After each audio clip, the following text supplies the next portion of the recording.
स्वागत है आपका अपने YouTube चैनल ट्रैकर वन पर। हम लोग यूपी पॉलिटेक्निक 2020 की प्रिपरेशन इस चैनल ट्रैकर वन पर कर रहे हैं, जिस पर आज हम लोग सदिश एवं अधिश राशियों के न्यूमेरिकल्स देखेंगे। इससे प्रीवियस लेक्चर में आप लोगों ने 10 क्वेश्चंस देख लिए थे। अब हम लोग सेकेंड लेक्चर में आगे के क्वेश्चंस आपके इस स्क्रीन पर डिस्कस करेंगे। तो बच्चों, हमारे लेफ्ट साइड पे आपको क्वेश्चंस मिलेंगे, राइट साइड पे सॉल्विंग। अगर आपको कोई क्वेश्चन एक बार लगाने पर समझ में नहीं आता है तो आपके पास दो ऑप्शंस हैं।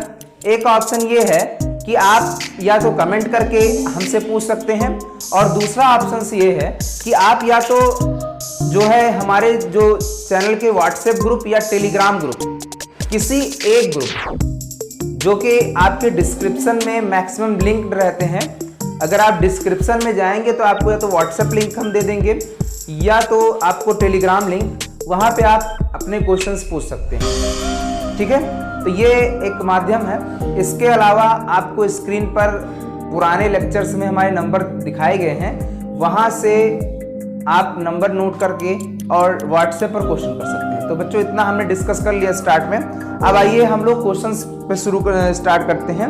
11th नंबर क्वेश्चन आपकी स्क्रीन पर आ चुका है। क्वेश्चन हम लोग पढ़ रहे हैं। सवाल क्या कह रहा है, यदि दो एकांक सदिश का योग एकांक सदिश है तो उनका अंतर का परिमाण होगा। यानी सवाल यह कहना चाह रहा है कि दो एकांक सदिश का जो योग है वो एक एकांक सदिश है।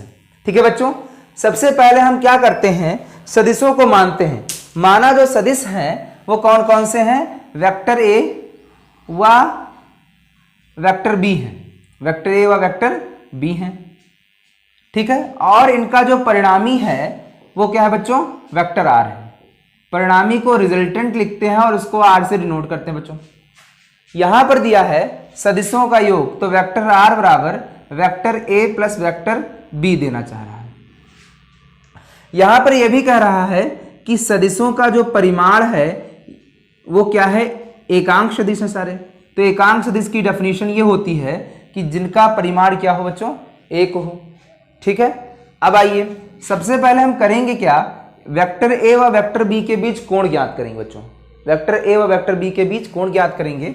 तो कैसे ज्ञात करेंगे, आप जानते हैं आर स्क्वायर बराबर a square plus B square plus 2ab और कॉस थीटा।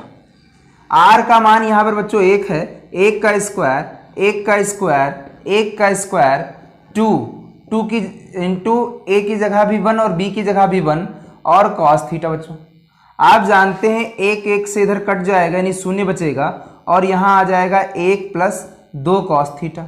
अगर इसको और अच्छे से लिखना चाहे तो कॉस थीटा बराबर -1/2, और ये बच्चों वैल्यू होती है 120 की। ठीक है, कंप्यूटर सर इस क्वेश्चन को हटाएं, आइए इधर देखते हैं। ठीक, अब आगे हम देखते हैं। यहां पर आपसे पूछना चाहता है दो सदिशों का अंतर क्या होगा, तो इसको लिख देंगे vector A minus vector B. अब बच्चों, इसका परिणामी जो होता है वो होता है R square A square B square minus 2ab। यही डिफरेंस है आपके इसके परिणामी योग और अंतर के परिणामी में। अब आप देखिए, मान आर का मान तो आप जानते हैं, सॉरी ये तो निकालना ही है आर का मान, क्योंकि अंतर का क्या पूछा है, उनके अंतर का परिमाण क्या होगा। तो इस आर का मान निकालना है। ए का मान 1 दिया है, बी का मान 1 दिया है, -2a इंटू बी, और यहां पर कॉस 120। कॉस कितना आ जाएगा बच्चों, 120। आर स्क्वायर बराबर 1 प्लस 1 और -2 इंटू 1/2, 2 कट जाएगा। अच्छा बच्चों, जो 120 की वैल्यू आती है वो आती है -1/2 आती है। ये माइनस माइनस यहाँ गुणा हो जाएगा, तो 1 प्लस 1 और प्लस 1, आर स्क्वायर बराबर यहाँ आ जाएगा रूट कितना आ जाएगा बच्चों, 3। तो यहाँ से एक शब्द आया कि अगर इन सदिशों का योग आपको निकालना हुआ तो इस तरीके से निकल आया। यहाँ से सबसे पहले सदिश का योग निकालने पर हमको कोण निकला, और कोण निकालने के बाद उस कोण का मान यहां रख दिया अंतर वाले में, और वहां से हमने परिणामी निकाल लिया, जो कि हमको क्वेश्चन में पूछा गया था। हमसे पूछा यह गया था कि जो अंतर होगा उसका परिमाण क्या होगा, तो बच्चों कितना होगा, √3। आपको अगर अच्छा लगा, सवाल समझ में आया तो यस जरूर लिखिएगा और गुड जरूर लिखिएगा। ठीक है, कमेंट बॉक्स में। नेक्स्ट क्वेश्चन की ओर चलते हैं। 12वां नंबर क्वेश्चन, इसको हटाते ही आपकी स्क्रीन पर आ जाएगा, आप स्क्रीन पर पढ़िएगा 12वां नंबर क्वेश्चन क्या कह रहा है बच्चों। 12th नंबर क्वेश्चन कह रहा है सदिश राशि है, क्या कह रहा है, सदिश राशि है दूरी है, चाल है, वेग है, द्रव्यमान है। बच्चों ये 2005 में क्वेश्चन पूछा गया था, तो दूरी एक आपको हमने डेफिनेशन में क्लियर कर दिया था, अदिश राशि है। चाल दूरी से ही बना, ये भी अदिश राशि है, और द्रव्यमान तो अदिश राशि था ही। तो बचा जो आपका वेग है, वेग कैसी राशि बच्चों? सदिश राशि, ऑप्शन नंबर सी। इसके बाद 13 नंबर क्वेश्चन क्या कह रहा है आपका? 13 नंबर क्वेश्चन आपकी स्क्रीन पर आ गया होगा। 13 नंबर क्वेश्चन देखें, दो समान वेक्टरों का परिमाण शून्य है।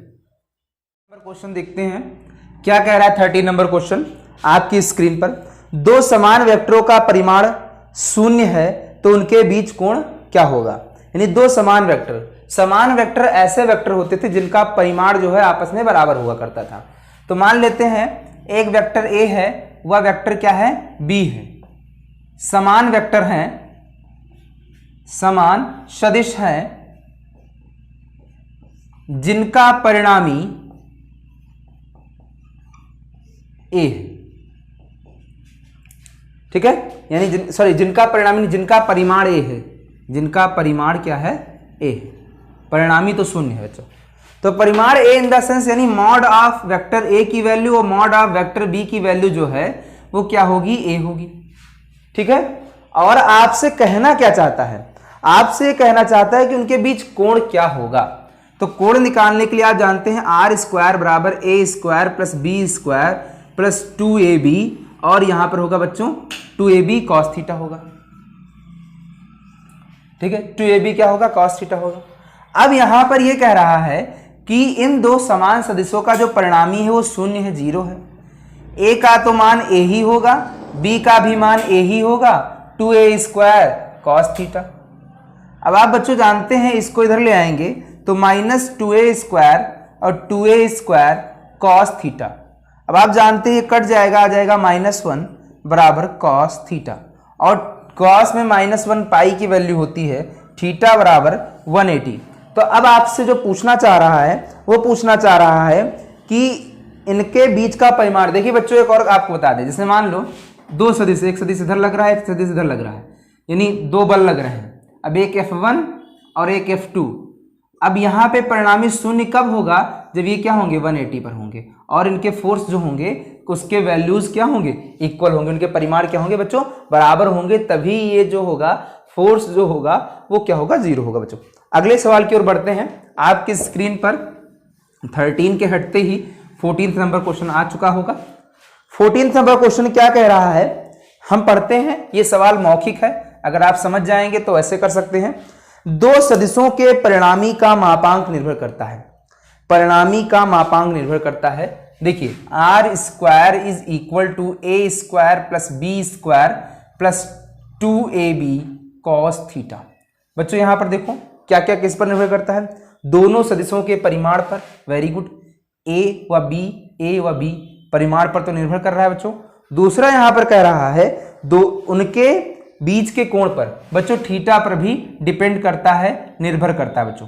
तो इसका मतलब यानी ये पहला वाला भी ऑप्शन आपका सही होगा और दूसरा वाला, और जो तीसरा यानी जो तीसरा कह रहा है कि ए बी दोनों, यानी कहने का मतलब पहला दूसरा सही है। इसका मतलब वो जो तीसरा वाला है वो दोनों की बात को एक साथ रख रहा है कि ए व बी दोनों, तो ए व बी दोनों सही हो जाएगा बच्चों। इसके बाद डी वाला ऑप्शन कह रहा है उपरोक्त में से कोई नहीं, तो कैसे करोगे जब दो सही है यार?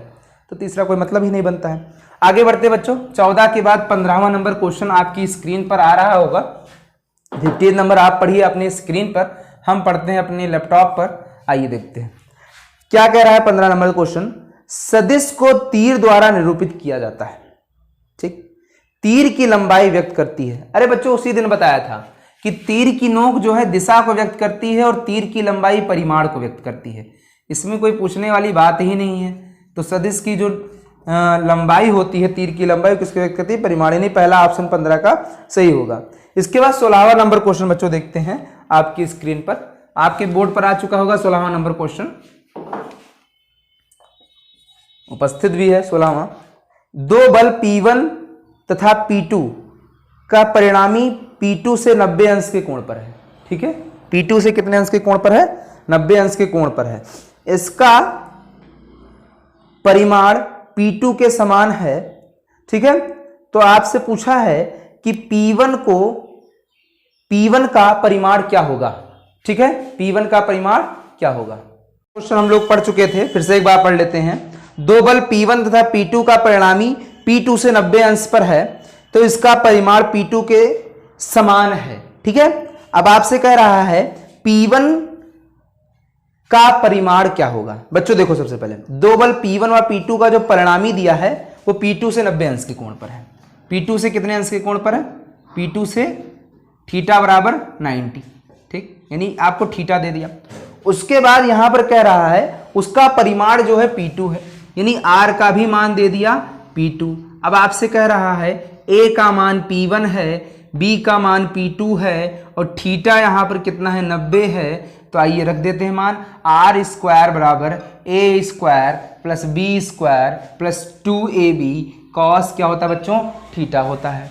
यानी R का मान आपका P2 का स्क्वायर, A का मान P1 का स्क्वायर और B का मान P2 का square 2P1 P2 cos 90। Cos 90 की बच्चों वैल्यू जो होती है वो जीरो होती है, इन द सेंस ये टोटल जीरो हो जाएगी, क्योंकि जीरो से किसी में गुणा होगा तो सब जीरो हो जाएगा। यहाँ से P2 इधर आ जाएगा तो जीरो आ जाएगा, P1 स्क्वायर तो P1 बराबर क्या आ जाएगा? जीरो। अब आप ऑप्शन को पढ़िए, देखिए यहाँ पर P1 का परिमाण शून्य दिया गया है कि नहीं? हाँ बच्चों, दूसरे वाले ऑप्शन में P1 का परिमाण क्या कह रहा है? शून्य। तो आपका जो ऑप्शन नंबर 2 होगा इज राइट आंसर। अब अगले सवाल की ओर चलते हैं, 16वां के बाद 17वां सवाल। 17वां सवाल क्या कहता है बच्चों? आपकी स्क्रीन पर है, ये मौखिक सवाल है। निम्न में से कौन सी सदिश राशि है? बच्चों हमने बताया था विद्युत धारा सदिश नियम का पालन नहीं करती, इसीलिए सदिश राशि नहीं है। उसके बाद हम बात कर लेते हैं वैद्युत क्षेत्र। क्षेत्र जिसके भी पीछे लगा है आप वो जान जाइए सदिश है। चुंबकीय क्षेत्र, वैद्युत क्षेत्र, ज्योति क्षेत्र, जितने भी क्षेत्र हैं वो सब कैसे हैं? आपके सदिश राशि है। दूरी तो अदिश है ही है और उसके बाद आयतन भी क्या है? अदिश राशि है। निम्न में से कौन सा अदिश राशि है? तो बल सदिश है, वेग सदिश है, विस्थापन सदिश है, तो आयतन कैसी राशि? अदिश राशि है। इसके बाद 19 नंबर क्वेश्चन कर रहा है, दो सदिशों का परिणामी न्यूनतम होगा जब उनके बीच कोण, आपको बताया था R बराबर R मैक्स बराबर A प्लस बी होता है। A प्लस बी ये जब होता है जब थीटा बराबर हमारा कितना होता है? जीरो, और R माइन यानी A माइनस बी होता है। और ये थीटा कब होता है? जब थीटा बराबर 90, जो कि यहाँ पर हम जो लेते हैं वो कॉस लेते हैं। कॉस में जो है जीरो की वैल्यू मैक्सिमम और 90 की वैल्यू क्या होती है बच्चों? 90 क्या, पाई की वैल्यू सॉरी मिनिमम होती है, सॉरी पाई की वैल्यू जो होती है मिनिमम होती है। तो यानी यहाँ पर हो जाएगा कॉस में। तो कॉस चीज़ें आप समझ पा रहे होंगे। तो यहाँ पर मैक्सिमम जब पूछेगा तो आपको 0 अंश बताना है और मिनिमम जब पूछेगा तो आपको 180 अंश। इसमें 19 का जो चौथा ऑप्शन सही होगा 180 अंश। दो सदिशों का परिणामी अधिकतम होगा उनके बीच, देखिए वही बता दिया। तो दो सदिशों का परिणामी 18 नंबर क्वेश्चन आपको बताया था 0 डिग्री सेल्सियस पर क्या होता है? मैक्सिमम होता है। ठीक है बच्चों, उसके बाद नंबर क्वेश्चन क्या कह रहा है, यदि किसी पत्थर को ऊपर की ओर किसी ऊंचाई तक फेंका जाए तथा पत्थर कुछ समय पश्चात उसी स्थान पर लौट कर आ जाए तो पत्थर का विस्थापन क्या होगा बच्चों? सबसे पहले आपको ये जानना चाहिए बच्चों कि अगर किसी पार्टिकल को ऊपर की ओर फेंका जाता है और वो पार्टिकल नीचे की ओर उसी पोजीशन पर आ जाता है, यानी उसके इनिशियल पोजीशन और आपके लास्ट पोजीशन, यानी आप कह सकते हैं कि उसका जो आफ्टर पोजीशन है यानी बाद वाला, या आप कहें लास्ट पोजीशन और जो उसका इनिशियल पोजीशन है वो एक ही है। तो इनिशियल पोजीशन और आप लास्ट पोजीशन के बीच का डिफरेंस जो आता है 0। यानी बच्चों अगर आपको ये समझना है कि प्रारंभिक बिंदु अंतिम बिंदु किसी वस्तु का एक होता है तो उसका विस्थापन जो होता है वो 0 हो जाता है। तो इस इन द सेंस आपका क्वेश्चन का आंसर क्या हो जाएगा? 0। शून्य सदिश की दिशा, बच्चों शून्य सदिश की दिशा जो है वो कभी निश्चित नहीं होती है, अनिश्चित दिशा होती है। ठीक है, कैसी दिशा है? नॉन डिफाइन होती है, अनिश्चित दिशा। ठीक है बच्चों, तो आप लोगों ने आज ये पूरा सदिश वाला प्रश्न कर लिया। हमने लास्ट 22 तक डिस्कस कर लिया इस लेक्चर में। अब हम लोग अगले लेक्चर में गति पढ़ेंगे, मोशन किसे कहते हैं। तो बच्चों आप इस लेक्चर को देखने के बाद काफ़ी अपने आप को सेटिस्फाई फील कर रहे होंगे। अब आप लोग नेक्स्ट लेक्चर की ओर बढ़ें। अगले लेक्चर में हम आप लोगों को पढ़ाएंगे गति और गति से रिलेटेड सवाल लगाएंगे। तो पहले बच्चों आप लोग पूरा वीडियो देखा करें और जो चीज़ें आपको ना समझ में आए तो कमेंट सेक्शन में आप भेज दिया करें। आप लोग का ग्रुप बना है, आप वहाँ पे जुड़ते भी नहीं हैं।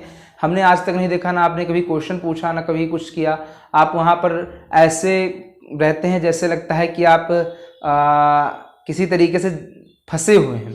इस तरीके से पढ़ाई नहीं हो सकती। हम लोग इतना लगे हुए हैं, आप लोगों के लिए सब काम कर रहे हैं, क्लास चला रहे हैं गर्मी में, चाहे जैसे भी होता है।